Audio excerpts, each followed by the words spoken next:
तुम चुन लो तुम किसकी परस्तिश करना चाहते हो। हालेलुया। यहाँ पर यीशु दो बातें कर रहा है, कहता तुम चुन लो तुम किसकी परस्तिश करना चाहते हो, कि या फिर जिंदा खुदा की। लिखा वो कह रहा अपने आप को मैं अब रहा मैं और मेरा घराना हम तो खुदावन की परस्तिश करेंगे। बोलो आमीन। अपने ऊपर हाथ रख के बोलो अब रहा मैं और मेरा घराना हम तो खुदावन की परस्तिश करेंगे। हालेलुया आमीन। एक यहाँ पर खड़ा हो जाओ, सेंटर में आओ, ऐसे बनाओ। आपको नजर आ रही है दोनों लोग, तीनों लोग। मैं बता रहा था कि दुनिया में 3 रूहें काम करती है। कितनी रूहें? 3। पहली रूह खुदा की। पहली रूह कौन सी? खुदा की। और दूसरी रूह शैतान की। बोले दूसरी रूह शैतान की।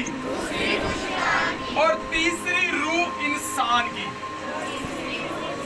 3 रूहें इस दुनिया में काम करती हैं। यीशु के लिए जोरदार तालियां बजाएं। आमीन। तो एक हवाला पढ़ते हैं। गलतियों के खत को निकालो, गलतियों के नाम पलूस रसूल का खत।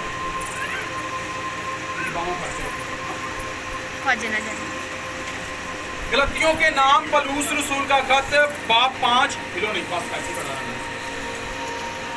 बाब 5 आयत 17। गौर करें लफ्जों पर, 17 आयत पर गौर करें और साथ इनकी तरफ गौर करें, इन तीनों की तरफ।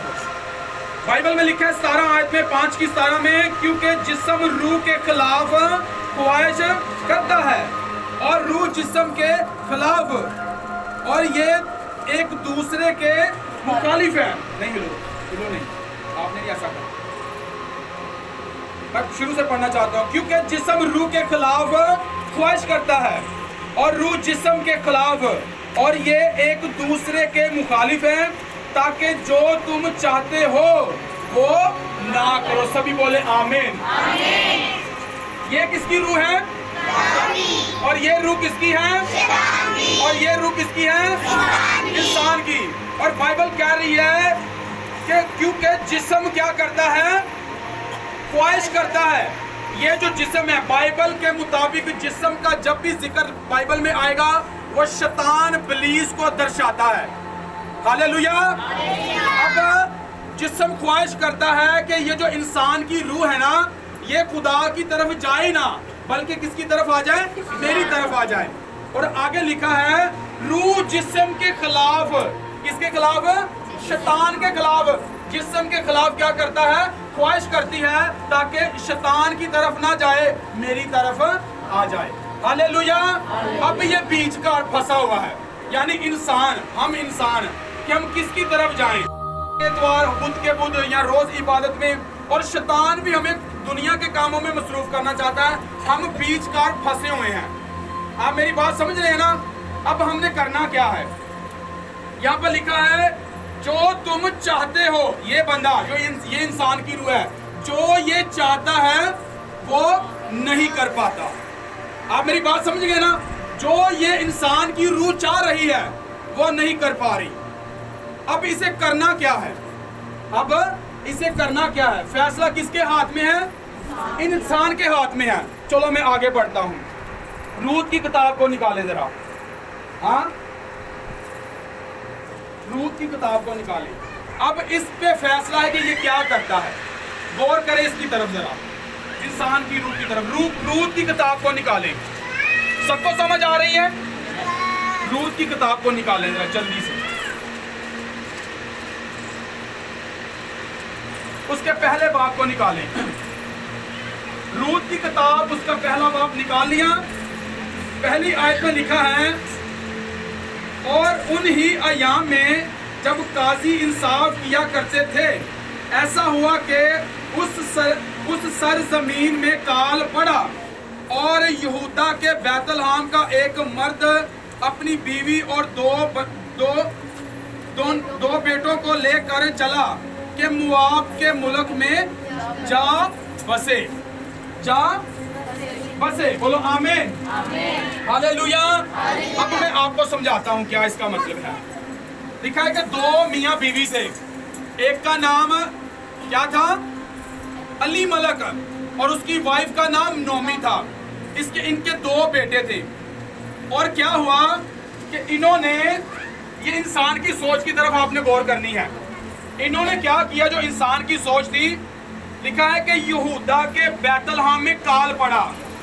सभी बोले यहूदा का बैतलहम, यहूदा के बैतलहम में काल पड़ा। रोटी की भूख हो गई, रोटी नहीं मिल रही थी। अब यहूदा का मतलब है प्रेज, प्रेज का मतलब है वर्शिप करना। यहूदा जहां जहां भी बाइबल में जिक्र आएगा आपको ऊंची जगह पे मिलेगा, क्योंकि वो वर्शिप करने का मुल्क है। हालेलुया। आप कहते ना यहूदा का शेरे बबर, आमीन। तो लिखा है कि यहूदा के बैतलहम को छोड़कर, बैतलहम का मतलब है कि ब्रेड का घर। यीशु मसीह कहाँ पैदा हुए, कहाँ पैदा हुए, और यीशु मसीह क्या कहता है कि मैं जिंदगी की रोटी में। तो बैतलहम का इब्रानी और यूनानी ज़बान में मतलब है ब्रेड का घर, रोटी वाली जगह। और ये दोनों जिंदगियां अपने बेटे को उठाया और यहूदा के बैतलहम को छोड़कर कहां पर चले गए, मुआब में। अब मुआब मुल्क क्या है, मुआब मुल्क से खुदा नफरत करता था, क्योंकि मुआब मुल्क वो था जो बाप और बेटी के मेल से पैदा हुआ था। इसलिए खुदा उस मुल्क से क्या करता था, नफरत करता था। और क्या किया इन दोनों ने कि अच्छी जगह को छोड़कर, ये इंसान की तरफ देखें, इसने क्या किया, अच्छी जगह को छोड़कर मुआब मुल्क में चला गया, जो शैतानी मुल्क था। आपको समझ आ रही कि नहीं आ रही? इस इंसान ने, जो इसके हाथ फैसला था, ये मुआब मुल्क में चला गया, यानी कि शैतान की तरफ चला गया। तो जब चला गया ये शैतान की तरफ, इधर रहना, ठीक है। जब चला गया तो अगली आयत को, 3 आयत को पढ़े जरा जल्दी से, 3 आयत को पढ़े। क्या लिखा है वहां पर? बस वो और उसके दोनों बेटे बाकी रह गए, और उन दोनों 3 आयत को। और नोमी का शोहर अली मलक मर गया। देखो कैसी बात है, जब बैतलहम, यहूदा के बैतलहम को छोड़ा, अपनी ख्वाहिश पूरी की, पेट की खातर अच्छी जगह को छोड़कर चला शैतान की तरफ, हाँ, तो क्या हुआ, जाते सार ही मर गया। हाँ, 3 आयत में लिखा है, और नोमी का शोहर